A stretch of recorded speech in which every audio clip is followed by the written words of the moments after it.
124쪽에 무권대리. 무권대리는 중요한 부분이고 잘 좀 이해를 해야 되는 어려운 부분에 속하는데, 그 대리라는 건 현명을 해야 한다고 했어요. 현명. 그리고 이제 그 사람에게 대리권이 있을 수도 있고 대리권이 없을 수도 있어요. 대리권이 있으면 그건 유권 대리고 그 효과는 직접 본인에게 귀속이 됩니다. 근데 대리권이 없으면 무권 대리고요. 무권 대리는 원칙적으로 본인에게 효과가 귀속되지 않습니다. 근데 일단 개념 판단할 때 이 무권 대리라는 것은 대리 행위를 할 때, 현명을 한 거예요, 안 한 거예요? 했어야 돼요. 현명을 했는데 대리권이 없는 것을 무권 대리라고 하고, 만약에 현명을 하지 않았다. 현명하지 않았다는 건 누구 이름으로 했다는 거예요? 자기 이름으로. 그 현명을 안 하면 그건 무권 대리가 아니라 무권리자의 처분행위가 돼요. 차이점 이해되시죠? 그래서 권한이 없다는 점은 둘 다 같은데, 행위 시에 대리권이 없는데 나 대리니야 라고 했다면 무권 대리가 되는 거고, 권한이 없는데 자기 이름으로 남의 걸 팔아먹으면 그건 무권리자의 행위가 되는 거야. 근데 둘은 되게 생긴 것도 비슷하잖아요. 그래서 우리 판례가 무권리자가 처분행위 한 것을 권리자가 이를 추인해주면 마치 무권 대리에서 본인이 추인한 것과 똑같이 효과를 인정해 줄 수 있다라고 합니다. 그러니까 무권리자가 행위한 걸 권리자가 추인하면 무효라는 거예요? 유효가 된다는 거예요? 유효가 될 수 있다. 얘랑 마찬가지로 다루는데, 근데 이 우리 현재 통설은 광의의 넓은 의미의 무권 대리는 두 종류가 있대요. 그러니까 첫 번째는 표현 대리라는 제도가 있어요. 그리고 두 번째는 좁은 의미의 협의라고 하죠. 좁은 의미의 무권 대리, 이렇게 두 종류가 있습니다. 그러니까 둘 다 무권 대리인데 왜 이렇게 구별하냐면, 표현 대리라는 것은 무권 대리이긴 하지만 본인이 책임을 져야 하는 무권 대리를 표현 대리라고 불러요. 그러니까 원래 무권 대리는 본인이 책임을 질 필요 없지만 무권 대리 중에서 표현 대리가 성립되었다라고 하면 본인이 여기에 대한 이행 책임을 져야 돼요. 그러니까 이 표현 대리는 우리 민법이 딱 세 가지를 정하고 있어요. 125조, 126조, 129조. 딱 세 가지밖에 없어요. 그러니까 125조는 뭐냐면 대리권 수여의 표시에 의한 표현 대리고, 126조는 권한을 넘은 표현 대리. 그래서 이걸 이제 권한을 넘었다고 해서 월권 대리라는 말을 써요. 권한을 넘었다. 그리고 129조는 대리권 소멸 후의 표현 대리라고 해서 멸권 대리라는 말을 쓰기도 합니다. 그러면 이 표현 대리는 무권 대리인데 왜 본인이 책임을 져야 되느냐? 소위 이제 왜 져야 한다고 하냐면 법정 외관 책임이다라는 말을 써요. 그러니까 법률이 정하고 있는 외관에 대한 책임을 져야 한다. 그러니까 상대방이 볼 때는 마치 그 사람에게 대리권이 있는 것과 같은 외관이 있었다는 거예요. 그러니까 예를 들어서 보면 125조는 뭐냐면, 이 본인이라는 사람이 외부에다가 내가 을에게 대리권을 줄 거다라고 대리권 수여의 표시를 한 거예요. 그런데 실제로는 갑이 을에게 대리권을 수여하지를 않았다는 거예요. 그럼 현재 얘는 대리권이 있어요, 없어요? 없죠. 수권이 없었으니까 무권 대리예요. 근데 이 상대방은 본인이라는 사람이 을에게 대리권을 준다고 표시를 했기 때문에 얘한테 대리권이 있는 것으로 믿었다. 선이 무과실이었어요. 그래서 이 사람이 얘랑 법률행위를 했다면 그 책임을 누가 져야 되냐면 본인이 져야 한다. 이게 125조예요. 그럼 126조는 제목이 월권 대리니까 일단 을에게 최소한의 기본 대리권이 있어야죠. 기본 대리권이 없는 월권이란 있을 수 없으니까. 얘한테 기본 대리권은 있어요. 근데 이 을이라는 사람이 기본 대리권 내에서 한 게 아니라 그것을 초과하는 행위를 했고요.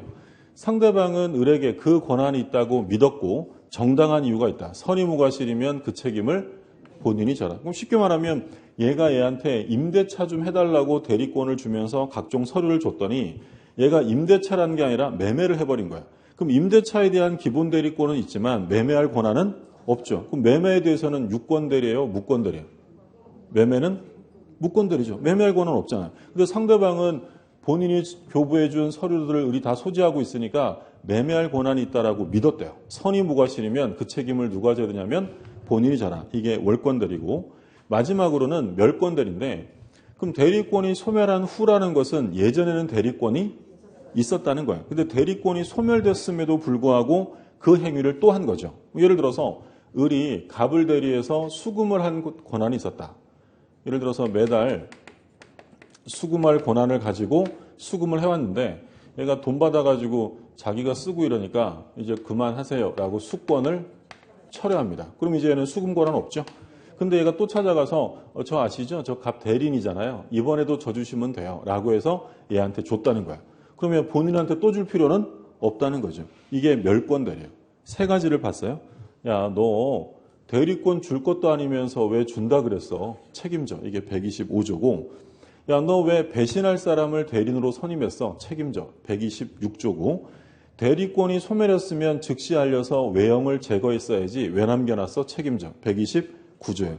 그러니까 이 세 가지를 지금 통칭해서 뭐라고 부른 거냐면 외관이 만들어졌다는 거예요. 그러니까 대리권이 있는 것과 같은 외관이 만들어졌고 그 외관 형성에 본인이 일정한 기여를 했기 때문에 본인이 책임을 져라. 그러니까 이 표현 대리는 한자로 쓰면 이렇게 이제 쓰는데 이게 겉표자예요. 겉표자. 요거는 이제 우리가 보통 볼견자로 많이 읽죠. 볼견자, 알현자 이러는데 보통은 이제 표견대리라고는 잘 읽지 않고 표현대리라고 많이 읽어요. 난 표견대리가 마음에 드는데 뭐 그래도 돼요. 아무 상관없어요. 뭐라고 읽는지가 중요한 게 아니고 우리 대법관 중에서는 표견대리라고 읽어야 한다면서 논문까지 쓰신 분도 있어요. 그러니까 어떻게 읽느냐는 중요하지 않고 의미가 중요한 거예요. 의미가 겉으로 드러난 바로는 뭐라고 보여요? 대리권이 있는 것처럼 보였다는 거예요. 왜 그렇게 보이냐면 뭐가 형성이 됐으니까. 외관이 형성되었다. 이게 이제 법정 외관 책임이라고 부르는 거고요. 그럼 요 세 가지의 경우에는 본인이 책임을 져야 합니다. 그럼 누구를 위해서 책임을 지는 거냐면 상대방을 보호하기 위해서요. 그러니까 여기서 이제 말하면 이 병이죠, 병. 그러니까 표현대리에서는 유의하실 점이 표현대리 제도는 오로지 누구를 위한 제도냐면 상대방, 직접 상대방을 위한 제도예요. 그러면 본인이 표현대리를 주장할 수 있느냐? 할 수 없어요. 본인은 주장할 수도 없고 할 필요도 없죠. 왜냐하면 이거 표현대리, 무권대리잖아요. 그러면 본인은 원하면 얼른 뭘 하면 돼요? 추인하면 되지 표현대리 주장을 할 이유가 없고요. 그리고 조심하실 점, 전득자가 주장할 수 있느냐? 안 된다는 거예요. 그러니까 여기서 병이 정한테 팔았다. 그럼 정은 이제 전득자인데 이 전득자 정이 표현대리를 주장할 수 있느냐? 얘는 주장할 수 없어요. 오로지 누구를 위한 제도라고요? 상대방만을 위한 제도예요. 그러면 원래 무권대리면 본인이 책임을 안 져도 되는 건데 상대방을 보호하기 위해서 본인이 일정한 희생을 감수하는 거예요. 그럼 본인의 희생하에 보호되는 상대방이라면 얘도 보호받을 만한 가치가 있어야죠. 뻔히 대리권 없다는 걸 알았거나 알 수 있었는데까지 보호해 줄 이유는 없어요. 그러면 보호받으려면 상대방은 어떠해야 한다는 거예요? 선의 그리고 선의로 족하지 않고 무과실까지 갖춰야만 보호가 된다라는 거죠. 이게 이제 표현대리에 대한 개념이에요. 개념 잘 알아두시고요. 그래서 표현대리는 무권대리인데 일정한 상대방을 오인케 만드는 외관이 있었기 때문에 표현대리를 하더라도 상대방을 위한 책임지는 게 바로 표현대리 제도다. 그러면 여기에 관련된 이제 판례 몇 개를 좀 보면 유권대리 주장 속에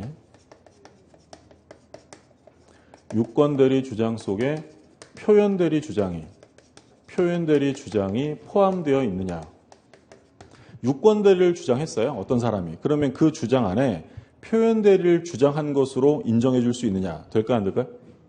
다른 말로 하면 표현대리는 유권대리예요? 무권대리예요? 무권대리죠. 그럼 유권대리 안에 표현대리가 들어가야 안 들어가요? 안 들어가죠. 포함되지 않습니다. 그럼 다른 말로 표현하면 소송 당사자가 유권대리임을 주장했다면 법원은 표현대리가 성립하는지를 조사할 필요가 있어요? 없어요?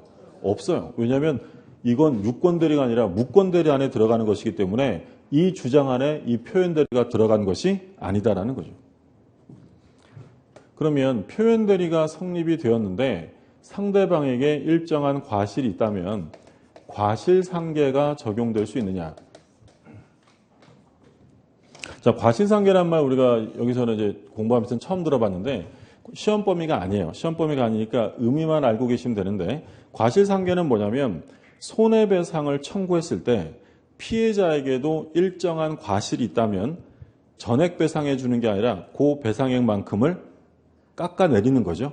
감경하는 거. 그걸 뭐라고 하냐면 과실상계. 우리 쉽게 보면 가다가 자동차 사고가 났어요. 그러면 과실 비율이 8대 2로 정해지면 100%다 받는 게 아니라 20%는 공제하는 거잖아요.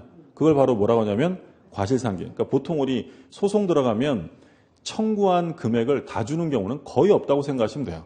그러니까 통상적인 주의의무 태만이 아니라 신의칙상 요구되는 사소한 부주의도 여기에 포함되어서 그만큼 공제하는 것을 과실상계라고 해요. 그러면 표현대리가 성립한 경우에 과실상계가 적용되느냐? 적용될 수 없다라는 게 판례예요. 그러니까 왜 적용될 수 없냐면 이 과실상계라는 건 언제 쓰는 말이냐면 손해배상할 때 쓰는 거야. 손해배상할 때 과실분을 공제하는 건데 그럼 만약에 표현대리가 성립이 되면 본인이 상대방에게 손해배상을 하는 거예요? 이행책임을 지는 거예요?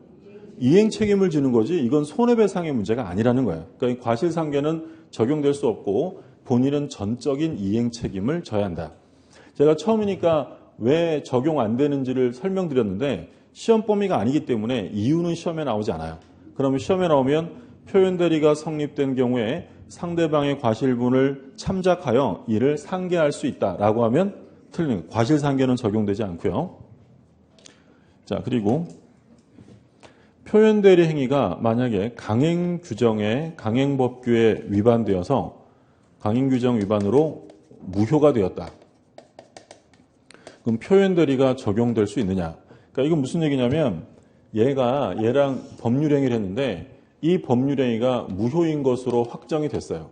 그러면 이 경우에는 표현대리가 적용될 수 없는 것인지 아니면 무효인 행위라도 표현대리가 적용되는지가 문제인데 적용될 여지가 없다라는 게 판례예요. 이건 당연한 것인데요. 왜 당연하냐면 만약에 무효인 경우에도 표현대리가 적용된다라고 하면 이 무효 행위를 얘가 뭘 해야 되는 거예요? 얘한테 이행을 해야 되죠. 근데 문제는 뭐예요? 무효가 됐으니까 이건 이행을 할 수가 없다라는 거예요. 무슨 의미인지 드셨죠? 그러니까 아주 단순하게 얘기를 하자면 을이 갑을 대리하여 첩계약을 체결합니다. 을이 갑을 대리하여 첩계약을 체결했는데 상대방은 을에게 첩계약을 체결할 권한이 있다라고 믿었어요. 자, 그럼 이거 표현대리가 적용될까 안 될까요? 만약에 이게 표현대리가 적용돼 버리면 갑은 예상치도 못한 뭘 이행해야 돼요? 첩계약. 말도 안 되는 얘기잖아요. 이게 무효인데 얘가 어떻게 이행을 하겠어요? 그럼 이게 이행되려면 이 행위는 반드시 유효해야만 이행이 돼요. 그러니까 우리 시험에도 몇 번 출제가 됐는데 우리 이제 무효편 들어가면 토지거래 허가라는 제도를 볼 거예요.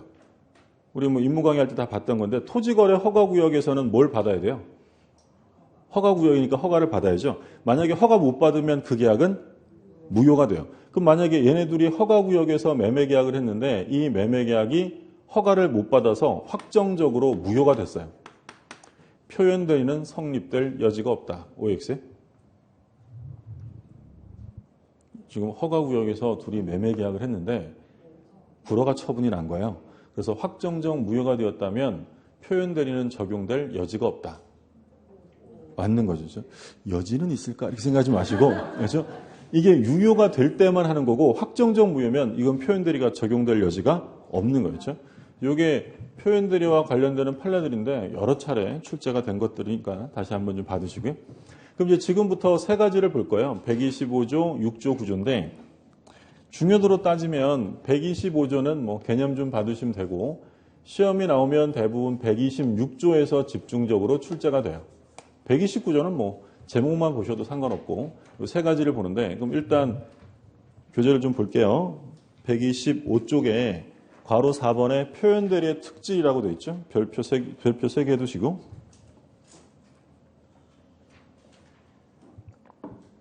자, 동그라미 1번 읽어두세요. 법정 외관 책임으로 상대방을 보호하기 위한 제도이므로 표현대리 주장은 직접 상대방만이 할 수 있으며 전득자는 주장할 수 없다. 그러니까 법정 외관 책임이고 누구를 위한 제도냐면 직접 상대방이에요. 전득자는 주장할 수 없고 그 다음에 동그라미 2번 둘째 줄 마지막에 줄 그어두세요. 상대방은 선의 무과실여야 한다. 선의로 충분하지 않아요. 선의 무과실여야 되고 그 다음에 3번 줄 그어두세요. 표현대리는 무권대리이므로 유권대리 주장 속에 표현대리 주장이 포함되었다고 볼 수 없다. 다음 페이지 4번. 줄 그어두세요. 표현대리가 성립하는 경우에 그 본인은 표현대리 행위에 의하여 전적인 책임을 져야 하고 상대방에게 과실이 있다 하더라도 과실상계 법리를 유추 적용하여 본인의 책임을 경감할 수 없다. 과실상계는 적용 안 된다는 얘기죠. 자, 5번 줄 그어두세요. 강행법규에 위반되어 무효인 행위에 대해서는 표현대리 법리가 적용될 여지가 없다. 반드시 유효해야 돼요. 거기까지 줄 그어두시고 자, 125조 별표 하나 해두시고요. 조문 볼게요. 125조. 제3자에 대하여 타인에게 대리권을 수여함을 표시한 자는 그 대리권의 범위 내에서 행한 그 타인과 그 제3자 간의 법률행위에 대하여 책임이 있다. 그러나 제3자가 대리권 없음을 알았거나 알 수 있었을 때는 그러하지 아니하다. 그러니까 선이 무과실해야 한다는 얘기죠. 그러니까 125조는 간단하게만 보시면 갑이 있고 을이 있고 병이 있는데 갑이라는 사람이 외부에다가 내가 을에게 대리권을 줄 거야 라는 대리권 수여에 표시를 한 거예요. 근데 실제로는 갑이 을에게 대리권을 수여하지 않았었다. 근데 상대방은 본인이 이런 얘기를 했기 때문에 을에게 대리권이 있는 것으로 믿었어요. 선의 그리고 무과실이다. 그래서 얘랑 그 행위를 했다면 그 책임을 본인이 져야 한다. 이게 125조의 표현들이죠. 그럼 일단 대리권 수여에 표시를 한다. 반드시 어떤 특정인 한 사람에게만 해야 될까요? 불특정 다수에게 할 수 있을까요? 상관없겠죠. 불특정 다수에게도 할 수 있다. 예를 들어 신문에 광고 낼 수 있잖아요. 예를 들어 어디에 소재하고 있는 토지를 매매하는데 내가 누구에게 줄 테니까 그 사람이랑 하시오 라고 했다면 불특정 다수에게 표시하는 것도 가능해요. 그리고 대리권 수여 표시를 통지할 때 방식의 제한이 있느냐? 역시 방식의 제한은 없어요. 분류식이죠. 그러니까 명시적으로 표시할 수도 있지만 우리 판례는 어떻게 할 수 있다고 하냐면 묵시적으로 표시하는 것도 가능하다라고 봐요. 그러니까 예를 들어서 갑이 병한테 야 내가 을한테 줄게 라고 표시했다면 그건 명시적인 표시잖아요. 근데 꼭 그렇게 명시적으로 밝히지 않았어도 상황을 판단해 보면 이건 묵시적으로 표시한 것과 다를 바 없다라고 인정되면 그때도 125조가 성립돼요. 그러니까 어떤 사건이 있었냐면 갑이 본인인데 얘가 본인이 호텔이었어요. 호텔. 근데 을이라는 사람은 대리권이 없어요. 무권대리인데 자기가 이 호텔의 총 연락점이다, 지배점이다 이렇게 명함을 파서 이 호텔 헬스클럽의 유료 회원을 모집합니다. 입회 계약을 한 거예요. 그래서 입회 계약해서 돈을 받아 챙긴 거죠. 그러면 원칙은 이 본인인 호텔이 책임을 져요? 안 져도 돼요? 대리권 줬어요? 안 줬어요? 안 줬어요. 그럼 이 경우에 얘가 책임지는 거면 저도 집에서 명함이나 파죠, 뭐죠? 예, 이러고 다닌다는 거 아니에요? 책임질 이유가 없는 거예요. 대리권 준 적이 없으니까. 근데 이 사건에서 문제가 된 건 뭐냐면 얘가 이러고 다닌다는 사실을 이 호텔 측에서 이미 알고 있었어요. 알고 있었는데 장기간 묵인 방치한 거예요. 그러면 이 정도 이르게 되면 갑이 본인이 명시적으로 대리권을 주겠다고 표시한 적은 없지만 어떻게 한 걸로 인정하겠다는 거예요. 묵시적으로 표현한 것과 다를 바 없다는 거예요. 그럼 이런 경우에는 책임을 져야 한다는 거예요. 그 얘기고. 그럼 여기서 알 수 있는 점은 이 125조의 표현대리가 성립하려면 이 본인과 이 표현대리인 사이에 어떤 유효한 계약관계, 유효한 법률관계가 있어야 한다는 거예요? 필요 없다는 거예요? 필요 없어요. 그건 요건이 되지 않는 거예요. 얘랑 무슨 계약을 했어야 되는 게 아니라 그런 것이 없다 하더라도 이 요건을 갖추면 125조가 성립된다라는 거고요. 개념 이해되셨죠? 125조는 특별하게 뭐 복잡한 내용은 없고 그러면 여기서 또 한 가지 이제 문제가 될 수 있는 건 대리권 수여 표시의 표현 대리가 성립이 됐는데 예전 권한, 표시된 권한이 아니라 표시된 권한을 넘어가 버렸다. 그럼 이때는 몇 조의 문제가 되냐면 126조 월권 대리의 문제가 돼요. 그러니까 125조 표현 대리가 성립하려면 표시된 권한을 초과해도 돼요? 권한 내야 돼요? 내야 돼요. 조문을 다시 한번 볼게요. 조문을 125조.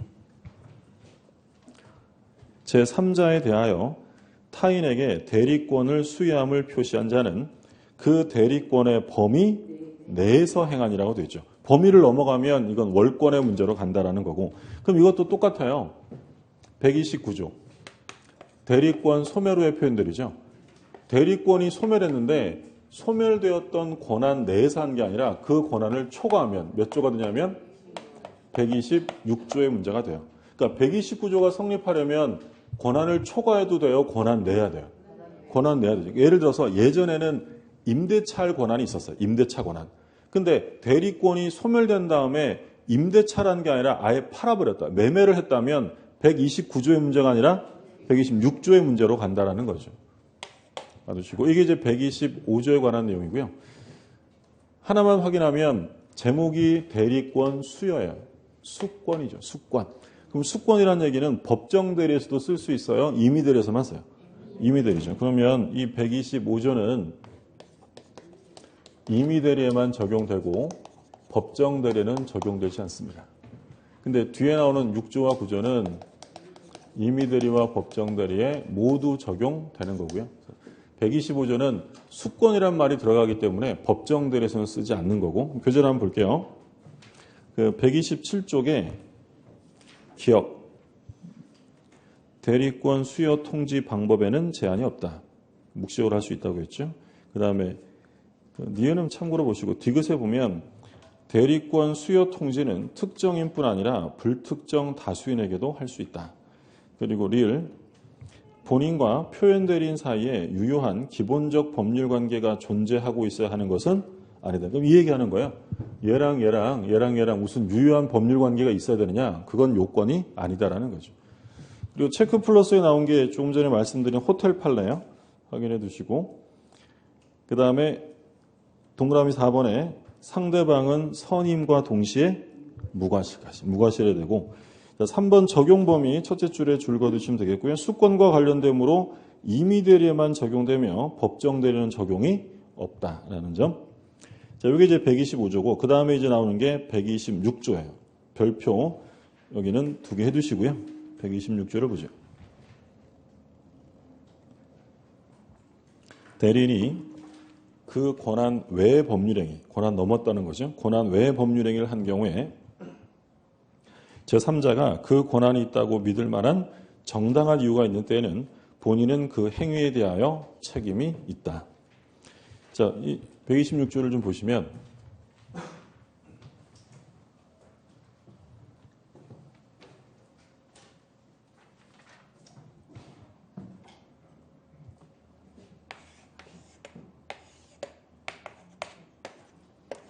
일단 가장 기본적인 요건은 을에게 기본 대리권이 존재해야겠죠. 근데 얘가 기본 대리권 내에서 한 게 아니라 그것을 초과하는 법률행위를 했고요. 근데 이 상대방은 을에게 이 초과할 권한이 있다라고 믿었고 그 믿을 만한 정당한 이유가 있다. 우리 통설은 선의무과실이다. 그런 얘기를 하는 거고요. 자, 그러면 대표적인 판례를 보면 이 본인 갑이 을한테 야, 내 부동산이 등기가 안 돼 있는 미등기 부동산이니까 등기 좀 해주라 라고 등기 신청에 대리권을 줍니다. 그럼 등기 좀 해달라고 각종 서류를 줬더니 을은 그 서류를 받아다가 등기 신청을 한 게 아니라 집 팔아버렸어요. 매매나 또는 대물 변제로 소유권을 넘겨줬다. 그럼 당연히 권한내가 아니라 권한을 초과한 거예요. 그건 분명해요. 근데 이제 문제가 되었던 건 뭐냐면 등기 신청이라는 이 권한, 이거는 공법상의 행위예요? 사법상의 행위예요? 우리가 사법공법 공부했잖아요. 사법이라는 건 개인들 간의 법률 관계를 다룬 거고 공법이라는 건 개인과 국가기관 간의 관계를 다룬 거예요. 그러면 등기 신청은 개인들끼리 해요? 그렇죠. 공법상이죠. 우리가 그 나중에 물권법에 가면 등기 청구권을 볼 거예요. 등기 청구권. 등기 청구권과 등기 신청권은 다른 거죠. 등기 청구권은 등기 권리자가 의무자에게 등기 절차에 협조해달라고 요구하는 거예요. 쉽게 말하면 등기 서류 달라는 거죠. 그럼 등기 청구권은 공법상의 권리겠어요? 사법상이요? 그건 사법상이에요. 그럼 그건 이제 나중에 우리가 민법 시간에 가면 물권법 시간에 등기 청구권은 따로 공부해요. 근데 등기 신청권은 사법상 권리가 아니라 공법상이죠. 그럼 이건 민법에서 공부할까 안 할까요? 당연히 안 하죠. 민법에 안 나오는 거니까. 이거 언제 공부해요? 어디서 공부하세요? 부동산 등기법, 공시법 가면 이제 신청에 관한 거 보는 거죠. 그러니까 여기서는 이 신청권은 공법상의 행위라는 거 보시고, 그럼 매매나 대물 변제는 공법상 행위예요? 사법상 행위예요? 사법상 행위죠. 그럼 이런 경우에도 월권 대리가 성립할 수 있느냐? 그러니까 바꿔서 말하면 126조가 성립하기 위해서는 기본 대리권과 행사한 권한이 동종 유사성을 띄어야 되느냐? 우리 판례는 필요 없다라고 봐요. 그러니까 우리 판례는 이질적이라 하더라도 권한이 초과되었다면 월권 대리가 성립될 수 있다라고 보는 거죠. 그래서 기본 대리권과 행사한 권리는 같은 필요 없고요. 자, 그리고 이 의뢰하는 사람이 기본 대리권을 가지고 있었는데 이걸 초과한 거예요. 그럼 여기서 알 수 있는 건 이 기본 대리권 안에 등기 신청이라는 공법상의 행위도 기본 대리권이 될 수 있다는 거예요, 없다는 거예요? 있다는 것이. 이게 기본 대리권이 될 수 있는 거고요. 자, 그리고 법정 대리가 기본 대리권이 될 수 있느냐? 될 수 있다는 거예요. 그렇죠? 아까 얘는 125조는 법정 대리에 적용 없지만 나머지는 다 되죠. 그러니까 대표적으로 우리 일상가사 대리 아까 봤었죠? 일상가사 대리권을 기본 대리권으로 하여 월권 대리가 성립할 수도 있다라는 게 판례예요. 그러니까 이런 거였어요. 갑이랑 을이 있는데 둘이 부부예요. 갑이 남편이고 을이 아내인데 남편이 아내한테 신용카드 좀 만들어 달라고 하면서 이제 주민증을 줬어요. 근데 아내가 이제 남편이 만들어 달라는 신용카드는 안 만들고요. 남편 집을 팔아버린 거예요. 그러면 지금 아내가 남편 명의의 부동산을 처분하는 건 일상가사 범위에 속할까요? 속하지 않을까요? 속하지 않죠. 우리 판례도 뭐라고 했냐면 아내가 남편 명의의 부동산을 처분하는 건 매우 이례적인 행위다. 정상적 행위가 아니라는 거죠. 당연한 거죠. 왜냐하면 부부의 재산은 하나예요? 별개라고 했어요. 별개. 그러니까 부부 별산제예요. 부부 별산제. 부부 재산은 별개이기 때문에 아내가 남편 명의 부동산을 팔든 거꾸로 남편이 아내 명의 부동산을 팔든 이건 매우 이례적인 거예요. 근데 일상가사 내에는 아니지만 둘이 부부니까 기본적으로 어떤 대리권이 있다고요? 그렇죠. 기본적으로 둘은 일상가사 대리권은 있는 거잖아요. 근데 얘네 둘은 일상가사 대리권이 있는데 이 아내가 이 권한 내에서 한 게 아니라 이것을 초과하는 행위를 한 거예요. 그러면 이 상대방 입장에서는 이 초과에 대한 어떤 수권이 있었나 보다라고 믿을 만한 정당한 이유가 있었다면 몇 조가 성립할 수 있다고요? 126조. 그럼 이 사건에서는 지금 기본 대리권이 되고 있는 게 뭐예요? 일상가사 대리. 이게 기본 대리권이 될 수 있죠. 교재 잠깐 볼게요. 그 130조 한번 보세요. 130조. 적용 범위 있는데 뭐 동그라미 1번, 2번은 뭐 중요하지 않고 그 내용만 볼게요. 위에 뭐라고 되냐면 임의대리와 법정대리에 모두 적용된다. 특히 일상가사를 초과하는 경우에 제126조가 적용되는지가 문제되는데 판례는 정당한 이유를 엄격하게 해석하면서 이를 긍정한다. 그러니까 우리 판례는 일상가사 대리권도 기본 대리권이 될 수 있다라는 거예요. 그 입장을 취하고 있고요. 자, 그리고 복대리가 기본 대리권이 될 수 있느냐? 복대리도 대리죠. 될 수 있어요. 이거 시험에 많이 나오는데, 그러니까 우리가 앞으로 이제 지문 볼 때 복대리의 경우에는 어쩌고 저쩌고 하여 표현대리가 성립되지 않는다 이러면 그 지문은 무조건 틀리는 거예요. 그러니까 복대리도 똑같은 대리이기 때문에 복대리가 나오면 읽어볼 필요도 없어요. 마지막만 보면 돼요. 표현대리가 성립한다라고 하면 맞는 지문이고 될 수 없다 이러면 무조건 틀려요. 그러니까 복대리 가지고 시험에 자주 내니까 복대리도 표현대리가 될 수 있는 것이고요. 그리고 표현대리가 기본 대리권이 될 수 있느냐? 이것도 될 수 있다라고 봐요. 이게 뭐냐면 바로 이거예요. 자, 이 사건 보세요. 129조의 표현대리가 성립되었다가 예전 권한을 넘어가면 월권대리가 성립이 돼요. 그러면 이 월권대리가 성립하려면 최소한의 요건은 기본 대리권이 있어야 돼요. 그럼 여기서는 지금 뭐가 기본 대리권이 되는 거예요? 129조라는 표현 대리도 기본 대리권이 될 수 있다라는 거죠. 그래서 표현 대리의 경우에도 월권 대리의 기본 대리권이 될 수 있고요. 이 네 가지가 중요해요. 네 가지가 중요하고, 그 다음에 이제 인장의 교부. 인장을 교부한 것도 기본 대리권 수요로 볼 여지가 있어요. 근데 인장 교부와 비교되는 건 인감 증명서예요. 인감 증명서만을 교부했다면 이건 대리권 수요로 볼 수 없다라는 게 판례예요. 인장 교부는 볼 수 있는데 인장이 아니라 인감 증명서만 준 건 대리권 수요로 보기 어렵다는 거고요. 그리고 사실행위. 사실행위에 대리가 적용돼야 안 돼요? 아까 우리 봤었잖아요. 아침에 우리 정신 맑았을 때. 정신 맑았을 때 처음 시작할 때 뭐 봤냐면 대리가 적용되는 것과 안 되는 게 있었는데, 적용되는 건 재산상의 법률행위랑 준법률행위, 의사의 통지와 관념의 통지가 있었고요. 대리가 적용 안 되는 건 뭐 있었냐면 신분행위하고 사실행위하고 불법행위 있었죠. 그러니까 사실행위는 의사표시와 상관없는 것이기 때문에 원칙적으로 대리가 적용될 수 없다라는 거예요. 그래서 시험에 자주 나오는 건 이 네 가지 잘 봐두시고, 자, 그리고 표현 대리라고 하려면 반드시 뭘 했어야 되냐면 현명을 했어야 돼요. 대리 행위를 했어야 한다는 거죠. 현명을 하지 않으면 이건 무권 대리 문제가 아니라 뭐예요? 무권리자의 문제가 되는 거예요. 현명을 해야 되는데, 근데 이런 사건이 있었어요. 이 갑이 을한테 어떤 대리권을 줬냐면, 나 대신에 담보 좀 잡히고 돈 빌려와라. 소비대차 및 담보 설정의 대리권을 줍니다. 그러니까 얘한테 돈 빌려오라고 대리권을 줬는데 그냥 빌리긴 어려우니까 내 건물에 저당 잡히고 돈 좀 빌려와 라고 대리권을 주면서 각종 서류를 줬더니 그 서류 받아갖고 담보 잡힌 건 아니고 집 팔아버렸어요. 자, 권한 초과했어요. 근데 이제 문제가 된 건 뭐냐면 담보 잡히라고 서류를 줬더니 일단 이 서류를 가지고 자기 명의로 소유권 등기를 먼저 하고 집을 판 사건이에요. 그러면 서류 줬더니 자기 명의로 등기하고 집 팔아버리면 표현 대리가 성립될 수가 없다라는 게 판례예요. 왜 안 될까요? 자, 자기 명의로 등기하고 팔았다는 것은 팔 때 누구 이름으로 팔았다는 거예요?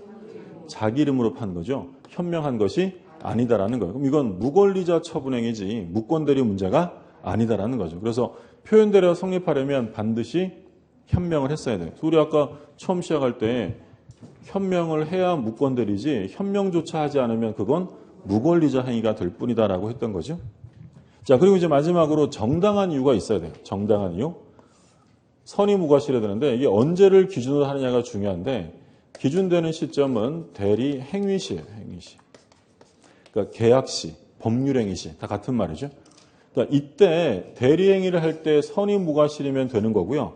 나중에 달라진 사정은 전혀 고려하지 않습니다. 그러니까 이런 얘기죠. 병이 을하고 매매 계약을 할 때는 을에게 그 매매를 할 권한이 있다라고 믿었어요. 선의 무과실이었는데 계약을 체결하고 봤더니 대리권이 없는 거예요. 그럼 그 사실을 알게 된 병이 갑에게 표현 대리 책임을 물을 수 있다는 거예요, 없다는 거예요? 물을 수 있다는 거예요. 왜냐하면 언제 몰랐으니까. 그러니까 계약을 체결했을 때 몰랐으면 되는 거고 나중에 알게 된 건 아무 의미가 없는 거예요. 그래서 판단 시점은 언제냐면 대리. 당연한 거죠. 보통 무권 대리 문제가 발생이 돼서 다툼이 생겼다는 것은 무권 대리임을 영원히 모르는 거예요. 나중에 알게 된 거야. 나중에 알게 된 거 그건 아무 상관없다는 거예요. 언제만 몰랐으면 돼요. 행위시에만 몰랐으면 된다. 자, 교재를 좀 볼게요. 128쪽. 일단 성립요건에 동그라미 1번. 첫째 줄에 줄 그어두시면 돼요. 기본 대리권이 존재해야 한다. 그리고 체크 플러스 박스에 별표 2개 해두시고요. 1, 2, 3, 4에 동그라미 해두세요. 1, 2, 3, 4. 1번은 공법상 행위. 아까 우리 등기 신청권 받고 2번은 법정 대리 인정되죠. 일상가사 대리. 3번 복대리, 4번 표현 대리 다 적용됩니다. 근데 인장 교부는 되는데 7번은 인감 증명서만의 교부죠. 그건 안 된다고 했고 6번의 사실행위도 인정이 안 된다라고 했습니다. 그다음 오른쪽에 권한 넘는 대리행위를 했을 것. 기억에 별표하고 줄거두세요. 정당하게 부여받은 대리권의 내용이 되는 행위와 표현 대리 행위는 반드시 같은 종류일 필요 없고 아무런 관계가 없는 경우라도 무방하다. 그러니까 기본 대리권과 행사한 권한의 동종 유사성을 요구하지 않습니다. 그 다음에 니은에 줄거두세요. 대리 행위를 하였어야 한다.